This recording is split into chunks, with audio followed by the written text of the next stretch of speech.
नमस्कार, स्वागत है आपका आर्य न्यूज में। मैं हूं आपके साथ साक्षी जादौन। बड़ी खबर के साथ शुरुआत करेंगे, जहां पर बंगाल में ममता की रैली में शामिल नहीं होंगे शिशिर और देवेनु अधिकारी। बता दें, रैली में शामिल होने का निमंत्रण नहीं भेजा गया है। तो शुभेंदु अधिकारी के पिता है शिशिर अधिकारी, जहां पर सांसद शिशिर अधिकारी ने टीएमसी के खिलाफ बयानबाजी की थी। बता दें, ममता नंदीग्राम में रैली को संबोधित करेंगी, जहां पर नंदीग्राम में रैली से पहले ममता बनर्जी गो बैक के पोस्टर भी लगे हैं। तो स्थानीय लोगों का ममता बनर्जी पर आरोप है कि ममता सरकार ने नंदीग्राम के लिए कुछ नहीं किया है।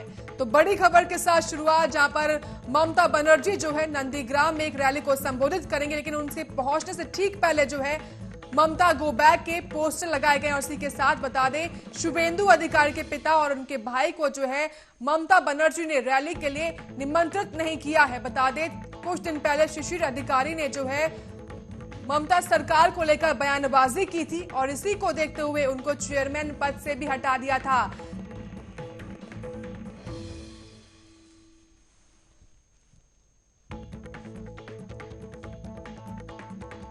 तो ममता नंदीग्राम में रैली को संबोधित करेंगे और ममता बनर्जी के रैली से पहले बता दें, ममता बनर्जी गो बैक के पोस्टर भी नंदीग्राम में लोगों द्वारा लगाए गए हैं, जहां स्थानीय लोगों का आरोप है कि ममता बनर्जी ने नंदीग्राम में कोई काम नहीं किया है। कोई भी डेवलपमेंट का काम जो है नंदीग्राम में ममता सरकार ने नहीं किया है और इसी से तमाम ग्रामीण, तमाम स्थानीय लोग जो है वो नाराज हैं।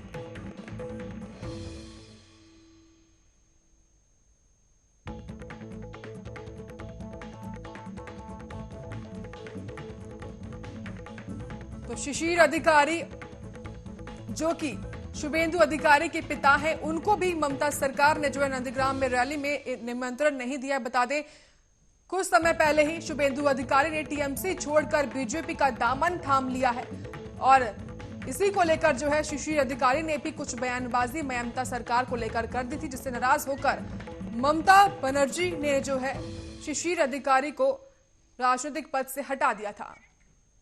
वही खबरों में आगे बढ़ने का रुख कर रही है अगली बड़ी खबर का, जहां पर तांडव पर छिड़ा है राजनीतिक संग्राम। बता दें, प्रकाश जावड़ेकर ने अमेजॉन को भेजा समन, जहां पर सूचना एवं प्रसारण मंत्री ने अमेजॉन को भेजा है समन। तो अमेजॉन दे लिखित में माफीनामा। तो बीजेपी एमएलए राम कदम ने यह कहा है कि जो अमेजॉन है, अमेजॉन प्राइम है, वो लिखित में माफीनामा दे। बता दें, लगातार तांडव वेब सीरीज पर तांडव छिड़ता हुआ दिखाई दे रहा है, जहां पर फिलहाल तांडव पर जो है राजनीतिक संग्राम देखने को मिल रहा है। लगातार तमाम राजनीतिक पार्टियां, हिंदू संगठन इसको लेकर सवाल खड़े कर रहे हैं। फिलहाल प्रकाश जावड़ेकर ने जो है अमेजॉन को समन भेज दिया है। तो सूचना एवं प्रसारण मंत्री हैं प्रकाश जावड़ेकर और इन्होंने अमेजॉन प्राइम को समन भेज दिया और कहा गया है कि जल्द से जल्द इसको लेकर जवाब तलब किया जाए। और इसी बीच जो है बीजेपी एमएलए राम कदम ने अमेजॉन के लिए कहा कि वो लिखित में माफी दें। लगातार सैफ अली खान और डिंपल कपाड़िया की फिल्म माफ कीजिएगा वेब सीरीज को लेकर लगातार तांडव छिड़ता जा रहा है। फिलहाल बता दें, इसमें कुछ सीन है, कुछ दृश्य हैं जिनको लेकर आपत्ति जताई जा रही है और कहा जा रहा है कि ये हिंदू भावनाओं को ठेस पहुंचाने वाले हैं। फिलहाल बीजेपी एमएलए राम कदम ने ट्वीट भी किया था और उसके बाद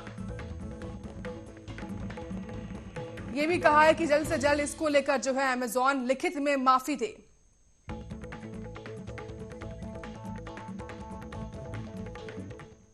आगे बढ़ेंगे, बात करेंगे कोरोना वैक्सीनेशन की, जहां कोरोना वैक्सीन के टीकाकरण के मौके पर पहले स्टेज में स्वास्थ्य कर्मियों का टीकाकरण किया गया। वहीं कोरोना वैक्सीनेशन के बाद वैक्सीन के साइड इफेक्ट और एलर्जी पर अलग अलग बयान सामने आ रहे हैं। जहां एक और एम्स के डायरेक्टर डॉक्टर गिलेरिया का कहना है कि उन्होंने कोरोना वैक्सीन से कोई साइड इफेक्ट नहीं हुआ है, तो वहीं दूसरी तरफ 52 लोगों का कहना है कि उन्हें वैक्सीन से साइड इफेक्ट हो रहे हैं। तो पहले स्टेज में स्वास्थ्य कर्मियों को वैक्सीन दी गई और बता दें, वैक्सीन देने के बाद जो है कुछ लोगों को जो है साइड इफेक्ट हुए, एडवर्स इफेक्ट हुए और उसी को लेकर फिलहाल वैक्सीन पर संग्राम छिड़ गया है। जहां वैक्सीनेशन के बाद जो है 52 लोग दिल्ली से सामने आए हैं जिनमें जो है एडवर्स इफेक्ट सामने आया है, जिनमें से बता दें आपको 51 लोग जो है जिनमें मामूली सा साइड इफेक्ट सामने आया और इसी के बाद एक इंसान में जो है फिलहाल उसमें साइड इफेक्ट सामने आने के बाद उसको अस्पताल में भर्ती भी करवाया गया था। फिलहाल बता दें देश के अलग अलग राज्यों से साइड इफेक्ट के मामले भी सामने आ रहे हैं। बता दें देश भर में 16 जनवरी से टीकाकरण का अभियान शुरू हो गया था।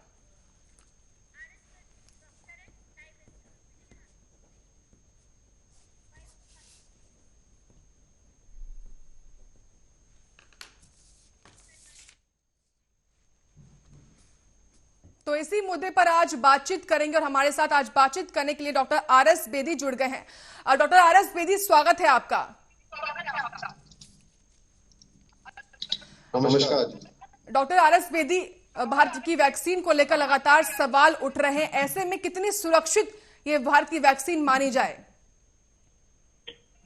देखिए, ये क्योंकि वैक्सीनेशन जो है बहुत चर्चा में आ चुकी है, मीडिया में भी, लोगों में भी, क्योंकि कोरोना से लोग पीड़ित थे, तो इसलिए।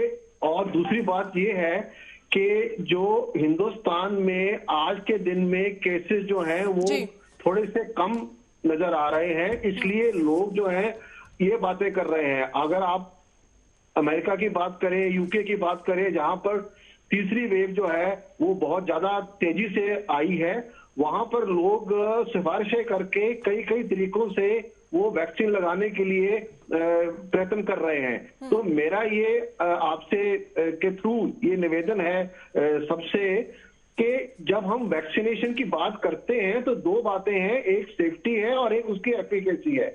जहां तक सेफ्टी है, जैसे कि आपने भी बताया, कम से कम 2.5 या 3 लाख वैक्सीनेशन आज जब हम बात कर रहे हैं तब तक हो चुके हैं। उनमें सिर्फ 52 ऐसे केसेस आए हैं और उनके अंदर भी 99.9% केसेस जो हैं उनमें माइनर रिएक्शंस पाए गए हैं, जो एक आध दिन या कुछ घंटे के लिए रहे हैं, उसके बाद जो आदमी है वो पूरी तरह से तंदुरुस्त है। सिर्फ एक ऐसा केस है जो अभी भी ऋषिकेश के एम्स में वो दाखिल हैं, बट उनमें भी सीरियसनेस ऐसी कुछ नहीं है।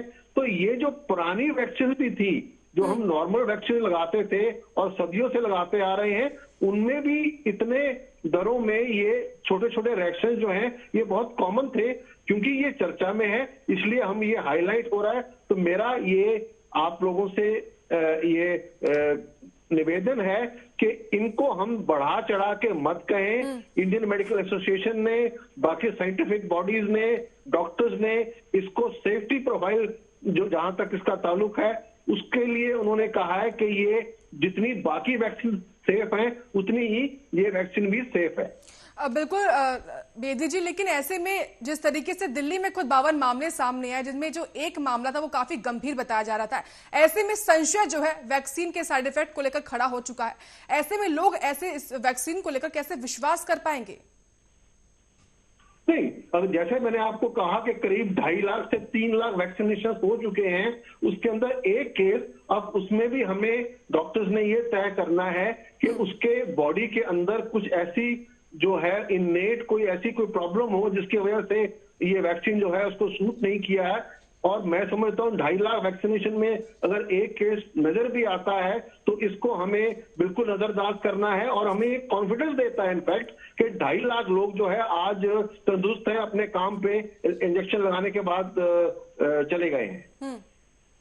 बिल्कुल बेदी जी, इसका मतलब तो यही है ना कि वैक्सीन में अगर साइड इफेक्ट आता है तो इसका मतलब ये नहीं कि वैक्सीन में कोई खराबी है, बल्कि साइड इफेक्ट होने का मतलब है कि वैक्सीन कारगर है। एब्सोल्युटली। देखिए, अब हम डीपीटी की बात करते हैं जो सदियों से यहाँ हिंदुस्तान में लग रही हैं, उसमें हम बच्चों को 1 दिन का या 2 दिन का बुखार जो है, पेन होना, बुखार होना, रोना, ये जो है चीजें बिल्कुल नॉर्मल थी। और कई बार पेशेंट हमारे को आके पूछते थे कि डॉक्टर साहब ये इंजेक्शन लगाने के बाद उसको बुखार नहीं आया, तो क्या ये इंजेक्शन जो है, जैसे आपने कहा, वो इफेक्टिव था कि नहीं? तो ये बुखार आना, थोड़े बहुत पेन होनी या ये सब चीजें जो हैं ये वैक्सीन की लिए नॉर्मल बातें हैं, इसलिए मत घबराएं। हाँ, सीरियस जो चीजें हैं उनको हमने देखना है और अभी तक जो हमारे पास रिपोर्ट्स आई हैं उस नजरिए से ये जो वैक्सीन है वो काफी अच्छे मात्रा में ये सफलता उसकी सामने आई है। अब बेदी जी, एक मामला सामने आया मुरादाबाद से, जहां पर एक 46 साल के वार्ड बॉय महिपाल सिंह को 16 जनवरी को टीकाकरण किया गया और उसके तुरंत बाद उनकी मौत हो गई। तो इसी को लेकर फिलहाल जो साइड इफेक्ट जो है उसी को लेकर ये संशय खड़ा हो रहा है कि जैसे इस वार्ड बॉय की मौत हो गई, क्या ऐसे में जो सीरियस केस है, क्या ऐसे में वैक्सीन करवाने के बाद ये सीरियस केस और जरा बढ़ जाएंगे? चांसेस जो है इसके कम है। उसकी भी जो मेरी जानकारी है उसकी भी जो जाल पड़ताल हो रही है कि उसके जो उसकी मौत हुई है उसका कारण क्या था। टोटली वो वैक्सीन के कारण हुई है। हालांकि बेदी जी पोस्टमार्टम रिपोर्ट में खुलासा हो गया था कि इसकी मौत जो है हार्ट अटैक से हुई है, लेकिन ये पूरा मामला सामने आने के बाद जो है इस वैक्सीन को लेकर, साइड इफेक्ट को लेकर जो है संशय भी खड़े ही हो रहे हैं। तो वही मैंने कहा कि हो सकता है कोइंसिडेंस हो, पेशेंट की जो मौत हुई है वो हार्ट अटैक से हुई है, मगर वैक्सीन भी लगी थी, तो हम वैक्सीन को उसका जिम्मेदार तय कर रहे हैं। तो आई थिंक आप ही इसी बात से हम तय कर सकते हैं कि ये हो सकता है ये दोनों अलग अलग चीजें हों, पर हम उसको जोड़ के देख रहे हैं। बिल्कुल। अब बेदी जी, भले ही वैक्सीन लगवाने के बाद साइड इफेक्ट आ रहे हैं, लेकिन ऐसे में वैक्सीन लगवाने के बाद, वैक्सीनेशन करने के बाद क्या कुछ करना चाहिए और क्या कुछ नहीं करना चाहिए पेशेंट्स को खास तौर से? देखिए, आपको सोशल मीडिया में भी हमने डॉक्टर्स के जो कितने सारे वीडियोस हमने जारी किए हैं। इंडियन मेडिकल एसोसिएशन के प्रेसिडेंट हैं डॉक्टर जयालाल और बाकी जो वरिष्ठ अधिकारी हैं डॉक्टर केतन देसाई, उन्होंने चीफ मिनिस्टर के सामने खुद को पहले इंजेक्शन लगाया है। ये जो प्रतिक्रिया थी, सारे स्टेट्स में डॉक्टर साहब पहले आगे आए हैं अपने आप को वैक्सीन लगाने के लिए। तो ये सारी कॉन्फिडेंस बिल्डिंग एक्सरसाइज थी। तो ये इस चीज से हमारे को ये जो आम जनता है वो बिल्कुल निश्चिंत हो जाए। अगर डॉक्टर्स खुद को अपने आप को ये इंजेक्शन लगवा रहे हैं, इसका मतलब उनको ये जानकारी है कि इसकी सेफ्टी के बारे में हमें चिंता नहीं करनी चाहिए। बिल्कुल। सबसे पहले खुद एम्स के डायरेक्टर अरदीप गुलेरिया ने इंजेक्शन लगवाया, खुद ट्वीट किया कि मैं सुरक्षित हूं और मैं काम पर हूं। तो कह सकते हैं कि खुद डॉक्टर्स का इंजेक्शन लगवाना, वैक्सीन लगवाना, वैक्सीनेशन करवाना जो है एक तरीके से लोगों को संदेश देना कि जो वैक्सीन है वो कारगर है। लेकिन ऐसे में जिस तरीके से खुद राजनीतिक पार्टियां इसको लेकर संदेश दे रही हैं, तो ऐसे में बरगलाने का काम भी जो है आम जनता को किया जा रहा है। देखिए, ये साइंटिफिक युग है और ये साइंटिफिक पद्धति है। इसको साइंटिफिक पद्धति की तरह से साइंटिफिक तरीके साथ ही सोचना चाहिए। जो पॉलिटिकल अगर कोई स्टेटमेंट देते हैं तो इसका साइंस से कोई लेना देना नहीं है। अब मैं आपको, आप जैसे कह रहे हैं कि वैक्सीन लगाने के बाद जो हमारे महाराष्ट्र के मेडिकल काउंसिल के जो चेयरमैन हैं, उन्होंने अपनी फोटो भेजी है। आधे घंटे के वैक्सीन लगाने के बाद वो ऑपरेशन कर रहे थे। तो ये सब चीजें जो है ये जो बिल्कुल सामने आके नजर आ रही है। तो अगर कोई पॉलिटिकल पार्टी इसको मुद्दा बनाती है तो इसका साइंस से कोई लेना देना नहीं है, इसकी वैक्सीन की असलियत से भी कोई लेना देना नहीं है। लेकिन बेदी जी, जिस तरीके से तमाम राजनीतिक पार्टियां इस पर सवाल खड़े कर रही हैं, ऐसे में एक डॉक्टर और एक साइंटिस्ट के तौर पर, उनकी मानसिकता के तौर पर कैसे इस तरीके से ले सकते हैं? मेरी भी आपका बहुत ही अच्छा सवाल है, क्योंकि मेरी ये आपके माध्यम से सबसे ये गुजारिश है हाथ जोड़ के कि साइंस का युग है, साइंस की बात है। जो नॉन साइंटिफिक लोग हैं इसके अंदर वो कोई टिप्पणी नहीं करें, इसके अंदर कोई रिएक्शन नहीं दे, इसमें कोई कंफ्यूजन क्रिएट नहीं करें। और डॉक्टर्स को और साइंस को, पब्लिक हेल्थ को, ये बहुत ही हाईली स्किल्ड प्रोफेशनल लोग हैं जिन्होंने ये तैयार किया है। आपको क्या लगता है कि अगर सीरम इंस्टीट्यूट या ऑक्सफोर्ड या भारत बायोटेक या कोई भी है, वो इतना बड़ा जोखिम लेंगे कि वो वैक्सीन जो है वो मार्केट में निकाल दें, उसका साइड इफेक्ट इतना ज्यादा हो? मैं नहीं, ऐसा कोई भी अगर बिजनेस के तौर पे भी लेके चले तो उनके लिए उस तौर से भी ये चीजें ठीक नहीं है। तो प्लीज मेरी आप लोगों से ये गुजारिश है कि ये साइंटिफिक वर्ल्ड है, डॉक्टर्स को अपना काम करने दीजिए।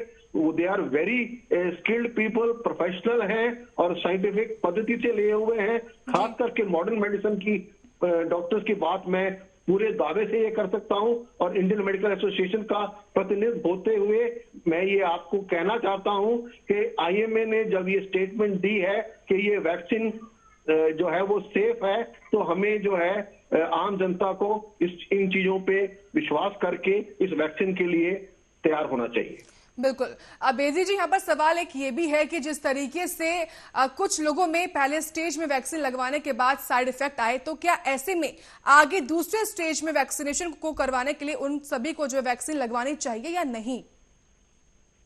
बिल्कुल लगवानी चाहिए। देखिए, आज हम इस कगार पे बैठे हुए हैं कि इंडिया में फॉर्चुनेटली केसेस जो हैं थोड़े कम हुए हैं। आप इस स्थिति को दूसरे तरफ से देखिए, अगर आज हमारे खुदा ना खास्ता हमारी जो स्थिति है वो बिगड़ती हुई नजर आती, जैसे कि अमेरिका और ब्रिटेन में नजर आ रही है, तो हमारे यहाँ पर हम शायद ब्लैक मार्केट में भी एक्स्ट्रा पैसे दे के भी टीका लगवाने की सिफारिशें लोगों से करते रहते। तो क्योंकि ये हमारे इंडिया में फॉर्चुनेटली स्थिति आज जो ऐसी है कि केसेस जो हैं वो लगातार कम हो रहे हैं, इसलिए हमें ये बातें सूझ रही हैं और पॉलिटिकल पार्टियों को भी सूझ रही हैं। अगर यही हमारी स्थिति जो है, केसेस बढ़ रहे होते, तो यही पॉलिटिकल पार्टी जो है वो बोल रही होती कि भैया आप वैक्सीनेशन में देरी क्यों कर रहे हो, वैक्सीनेशन जल्दी क्यों नहीं कर रहे। बिल्कुल। और फिलहाल इस पूरे वैक्सीनेशन की प्रक्रिया को लेकर भी लगातार राजनीतिक सवाल भी खड़े हो रहे हैं, लेकिन ऐसे में बेदी जी, मैं एक रिपोर्ट बताऊंगी आपको। जब पश्चिम बंगाल में 14 मामले सामने आए और साथ ही तेलंगाना में 11 केस सामने आए और राजस्थान में भी 21 केस सामने आए, जहां पर इस तमाम तरीके के गंभीर साइड इफेक्ट हुए हैं। ऐसे में तमाम राजनीतिक पार्टियां भी इसको लेकर सवाल खड़े कर रही हैं, लेकिन ऐसे में तो जो आम जनता है वो इस पर कैसे विश्वास करेगी? इस पर आप किस तरीके से आप इसको बोलेंगे? नहीं, देखिए, अगर 3 लाख में से हम 50 लोग और 100 लोगों में कुछ रिएक्शन आया है, तो इसका अगर परसेंटेज देखें तो परसेंटेज शायद 1% से भी कम है। और ये जो इतने जो साइड इफेक्ट हैं, जैसे मैंने कहा कि कोई भी आप वैक्सीन लगाएं, कोरोना की बात नहीं कर रहा, कोई भी वैक्सीन लगाएं तो उसमें ये चांसेस हैं कि ऐसे रिएक्शन जो है वो सामने आ सकते हैं। दूसरी बात ये है कि अगर आपको लगता है कि आप में कुछ ऐसी आ रही है, तो मेरा ये सुझाव है कि आप डॉक्टर्स के पास जाएं, हॉस्पिटल में जाएं, क्योंकि उन्होंने केंद्र बनाए हुए हैं जहां पर सारी सुविधा उपलब्ध है। अगर किसी को कोई रिएक्शन होता भी है तो इमीडिएटली उनको पता है कि उनकी क्या ट्रीटमेंट करनी है, उनकी देखभाल कैसे करनी है। तो आई थिंक हमें इसमें स्केयर होने की जरूरत नहीं है, हमें सामने आना पड़ेगा, वैक्सीन लगाना पड़ेगा। खुदा ना खास्ता अभी भी हम देख रहे हैं कि जो लोग कोरोना से पीड़ित हो रहे हैं, अब मैं कह रहा हूं कि नया स्ट्रेन भी जो है वो इंडिया में काफी जगह पे पाया जा रहा है, तो कहा यह जा रहा है कि ये वैक्सीन नए स्ट्रेन के लिए भी कारगर साबित होगी। तो अगर हम ये देखते हैं कि बाई चांस थर्ड वेव आ गया इंडिया में, जिसके आने की संभावना है, तो उस टाइम अगर केसेस बढ़ने शुरू हो जाएंगे और जो लोगों ने वैक्सीन नहीं लगाई होगी वो प्रोटेक्शन उनकी लेवल जो है बहुत पुअर होगा, तो जिन्होंने आज वैक्सीन लगाई होगी वो सुरक्षित होंगे। तो ये वैक्सीन जो है, हम सिर्फ सारी बातें इसलिए कर रहे हैं कि आज केसेस क्योंकि कम हो रहे हैं, इसलिए हमें सारी बातें सूझ रही हैं। अगर ये केसेस अगले हफ्ते से बढ़ने शुरू हो जाते हैं तो यहाँ पर हर इंसान जो है वो वैक्सीन लगाने के लिए लाइनों में खड़ा हुआ नजर आएगा। लेकिन बेदी जी, यहाँ पर जो भारत बायोटेक है उसने वैक्सीन से पहले जो मुआवजे का ऐलान कर दिया कि अगर कोई साइड इफेक्ट आता है तो जो भारत बायोटेक है वो मुआवजा देगी। तो क्या ऐसे में यह पहली बार ऐसा होता है कि क्या कोई भी कंपनी मुआवजा देती है मेडिसिन के साइड इफेक्ट पर, या फिर उनको खुद संशय था कि अगर साइड इफेक्ट होता है तो मुआवजा दे? ये आपका बहुत ही अच्छा सवाल है। ये क्लिनिकल ट्रायल के अंदर ये प्रोविजन दी गई है, मुआवजा तय किया हुआ है, ये बहुत पुराना लॉ है। इस लॉ के तहत क्योंकि कोवैक्सीन जो है उसका थर्ड ट्रायल जो स्टेजेस हैं वो अभी साथ ही साथ वो चल रहे हैं, इसलिए उन्होंने ये जो उस कानून के तहत उन्होंने वो मुआवजा देने की बात की है।